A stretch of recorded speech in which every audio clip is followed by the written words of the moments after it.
வேதனை உண்டாக்கும் வழி என்னிடத்தில் உண்டோ என்று பார்த்து நித்திய வழியிலே என்னை நடத்தும். சங்கீதம் 139:24. ஒரு சிறிய பைபிள் கதை கேட்போம். தாவீது பட்சேபாளோடு பாவம் செய்தான்.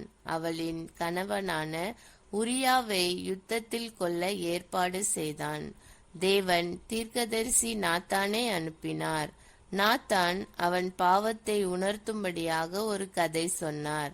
அதை கேட்ட தாவீது தன்னுடைய பாவத்தை உணர்ந்து, நான் கர்த்தருக்கு விரோதமாய் பாவம் செய்தேன் என்றான்.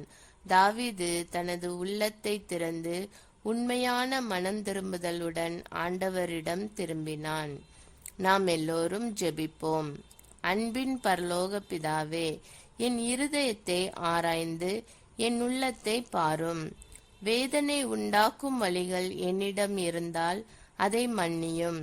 நீதியின் வழியிலே நடத்தும்.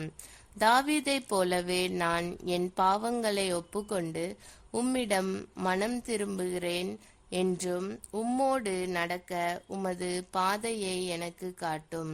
இயேசுவின் நாமத்தில் ஜெபிக்கிறேன். ஆமேன். இந்த நாள் இனிய நாளாக அமைய வாழ்த்துக்கள்.